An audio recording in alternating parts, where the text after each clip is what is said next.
Cyril Ramaphosa has declared a national state of disaster with immediate effect over the electricity crisis. Ramaphosa making that announcement while delivering the State of the Nation address last night. But before he even spoke, he was disrupted by members of the EFF. But once that interruption was over, Ramaphosa's speech at Cape Town City Hall commenced with the country's power problems topping the agenda. Newzroom Afrika's Andersen kicks off our coverage.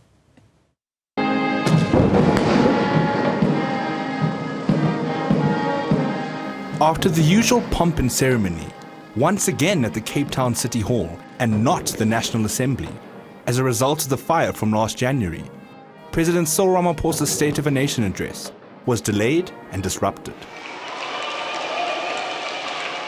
It started with the point of order from ATM leader Vuyo Zungula.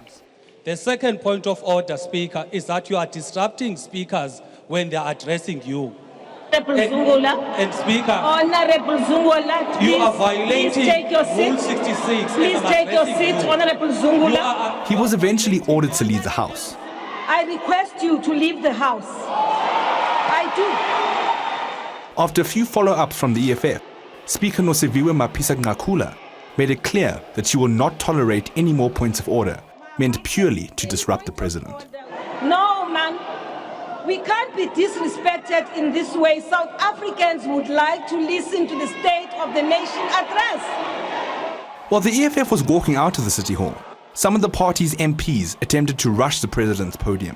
I now suspend the proceedings. I now suspend the proceedings.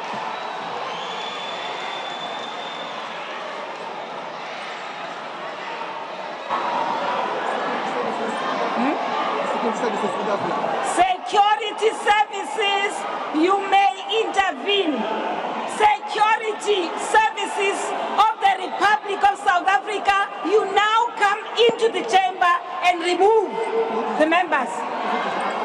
The key takeaways, though, from Ramaphosa's address once it finally got underway came in the form of a massive announcement from the president, the immediate declaration of a state of disaster.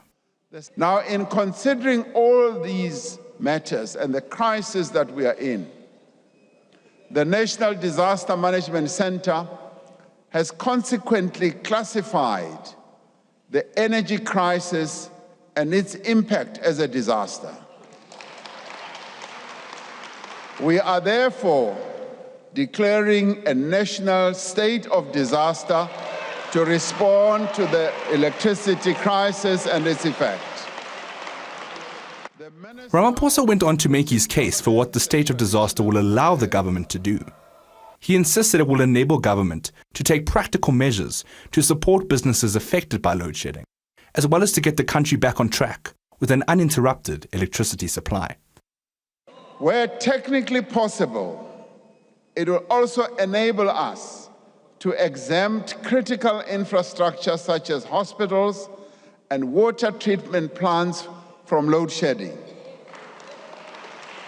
And it will enable us to accelerate energy projects and limit regulatory requirements while maintaining rigorous environmental protection. And what about fears of looting? Ramaphosa looked to allay fears by revealing that the Auditor General will be brought in to ensure everything is done to book. The energy-related announcements didn't stop there, though.